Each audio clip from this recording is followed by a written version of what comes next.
Abi terlihat heran melihat wajah Ajeng yang pucat. "Kamu kenapa? Kamu sakit?" Ajeng kemudian berkata dengan tatapan kosong, "Apakah semua pekerjaan itu aku lakukan setiap hari?" Abi mengangguk. "Tentu saja semua itu harus kamu lakukan setiap hari," jawab Abi dengan gayanya yang cool. Tiba-tiba saja tubuh Ajeng semakin lama semakin lemah dan hampir terjatuh. Tetapi lagi-lagi dengan cepat Abi menangkapnya.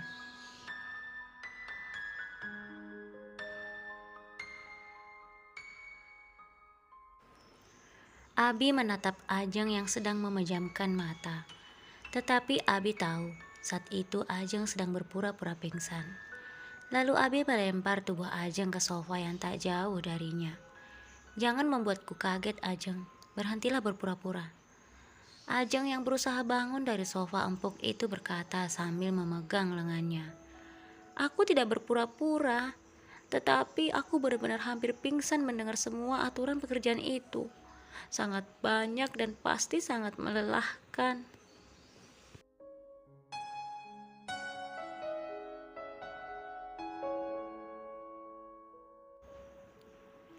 Abi menatap Ajeng.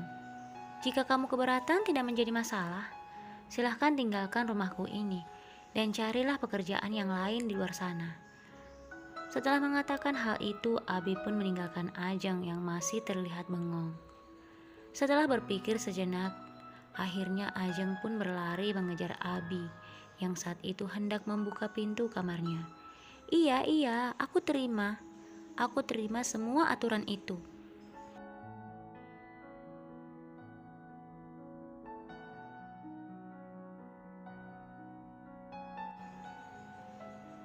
Abi tersenyum. "Bagus kalau begitu. Oh iya, mulai saat ini jangan memanggilku dengan kata kamu. Karena mulai sekarang kamu adalah pembantuku. Jadi kamu harus memanggilku dengan kata Tuan. Mengerti?" Ajeng mengerutkan keningnya. "Tuan?" Abi mengangguk dengan santai. "Iya, kenapa? Kamu keberatan?" Ajeng menggelengkan kepalanya. "Tidak, aku tidak keberatan."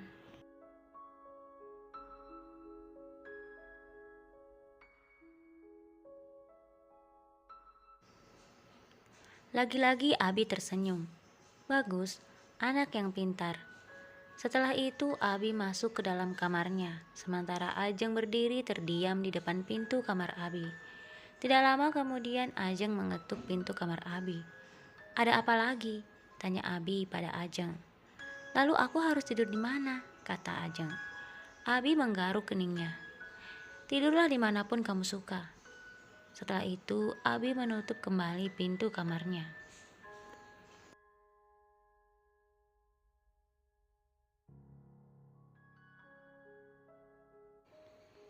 Setelah menutup pintu kamarnya, Abi masuk ke dalam kamar mandi.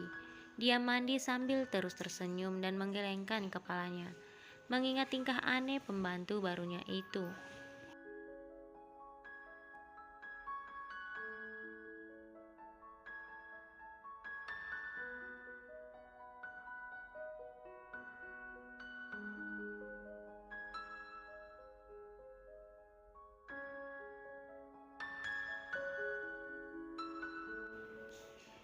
Tempat tidur Abi yang berada di belakangnya terlihat jelas di cermin. Abi pun membalik tubuhnya dan melihat Ajeng sedang tidur di tempat tidurnya itu sambil memeluk guling. Abi yang merasa kesal langsung menarik kaki Ajeng, sehingga membuat Ajeng kaget dan berteriak. "Apa yang kamu lakukan di tempat tidurku?" kata Abi sambil menatap Ajeng.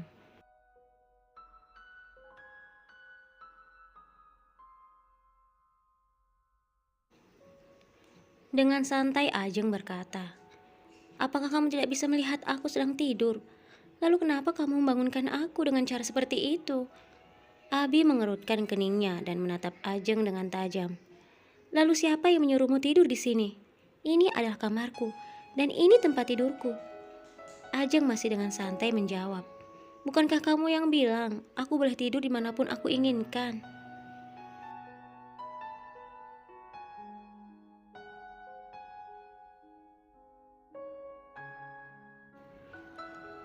Abi mengusap wajahnya.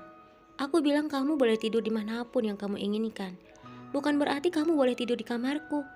Di rumah ini ada puluhan kamar. Kamu bisa memilih salah satu kamar itu. Ajeng kemudian tersenyum. Benarkah? Di sini ada puluhan kamar. Apakah kamar-kamar itu sama besarnya dengan kamarmu ini? Kini Abi tidak mengatakan apapun. Dia hanya mendorong tubuh Ajeng menuju ke pintu. Saat di pintu, Abi berkata, "Pergilah dan jangan mengganggu istirahatku."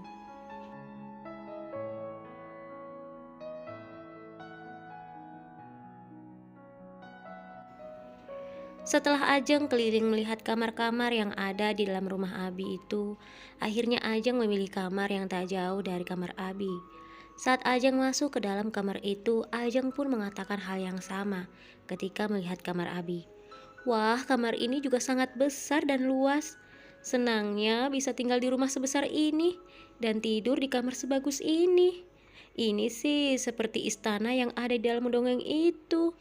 Tetapi bedanya, jika di istana ada raja dan ratu, di sini ada raja dan pembantu.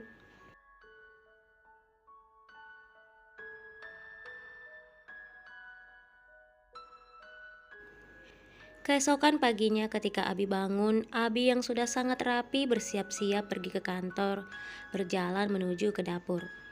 Dia berharap Ajeng sudah menyiapkan sarapan yang lezat untuknya. Namun ketika Abi tiba di dapur, Abi tidak melihat Ajeng di sana.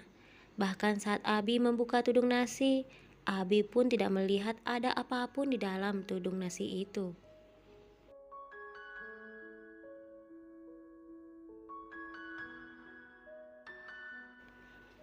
Abi terlihat kesal lalu berjalan mencari Ajeng. Namun lagi-lagi Abi tidak melihat keberadaan Ajeng. Kemana pembantu itu? Kenapa dia tidak ada di sini? Bahkan dia juga tidak menyiapkan sarapan untukku. Apa mungkin dia telah pergi dari rumah ini tanpa sepengetahuanku?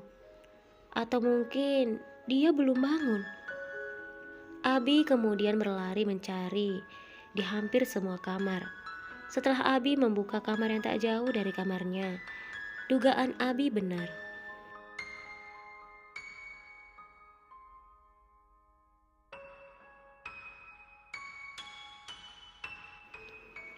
Ternyata Ajeng masih tidur dengan sangat pulas di atas kasur yang sangat lebar dan juga sangat empuk itu. Pantas saja sarapan belum siap. Ternyata dia masih asik tidur di sini, kata Abi kesal. Abi kemudian lagi-lagi menarik kaki Ajeng, membuat Ajeng kaget. Kenapa kamu terus saja mengganggu tidurku? Abi melepaskan kaki Ajeng dan berkata, lihat, ini sudah jam berapa?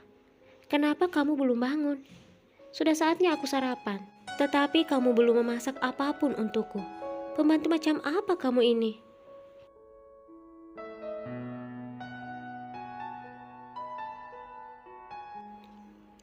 Ajeng kemudian memaksa membuka matanya sambil duduk. Tidak bisakah kamu memasak sendiri? Aku masih sangat mengantuk. Abi menggoncang tubuh Ajeng dan berkata dengan kesal. Ingat dirimu ini siapa? Dan posisimu di rumah ini apa? Kamu bukan putri ataupun ratu. Kamu hanya pembantu.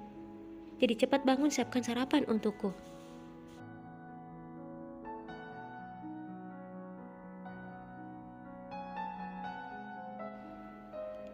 Kini Ajeng sadar sepenuhnya.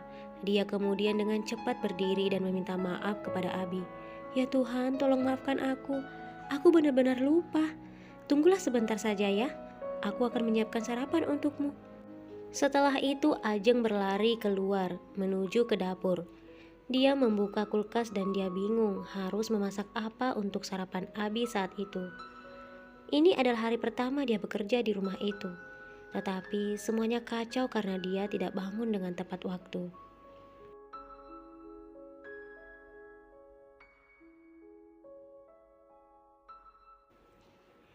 Setelah beberapa menit, Ajeng kemudian memanggil Abi yang sedang duduk membaca koran pagi itu. Sarapanmu sudah siap. Abi kemudian menyimpan koran itu dan berjalan menuju ke dapur. Saat dia melihat di atas meja makan hanya ada segelas air putih dan sepotong roti, Abi mengerutkan keningnya. Apa ini? Dengan santainya Ajeng berkata, apalagi kalau bukan sarapanmu? Ayolah, makan saja daripada kamu pingsan karena kelaparan. Makanlah roti itu.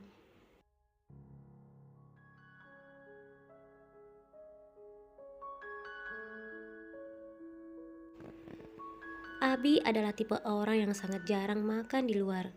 Itu sebabnya Abi memutuskan untuk duduk dan makan roti yang sudah disiapkan Ajeng untuknya. Ajeng kemudian duduk di hadapan Abi dan menatapnya.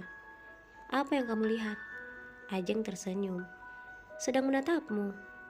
Abi kemudian berdiri sambil memberikan selembar kertas kecil kepada Ajeng. Apa ini? Tanya Ajeng.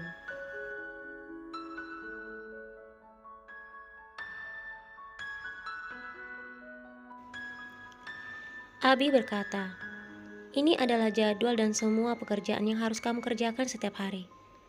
Setelah Ajeng meraih kertas itu, Abi pun keluar. Saat kertas itu berada di tangan Ajeng, Ajeng nampak sangat kaget. Bagaimana tidak, kertas itu ternyata sangat panjang, membuat Ajeng berkata, apa?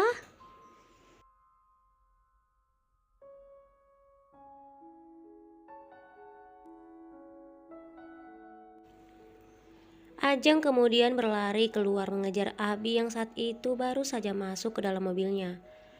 Ajeng mendekati Abi di pintu mobilnya. Apa kamu tidak salah? Pekerjaan sebanyak itu harus kukerjakan setiap hari. Abi membuka kaca mobilnya. Aku sudah memberikan pilihan padamu. Jika kamu tidak terima, silahkan tinggalkan rumahku ini dan cari pekerjaan di luar. Tapi kamu harus ingat, dengan ijazah SD seperti itu, apakah ada yang mau menerimamu?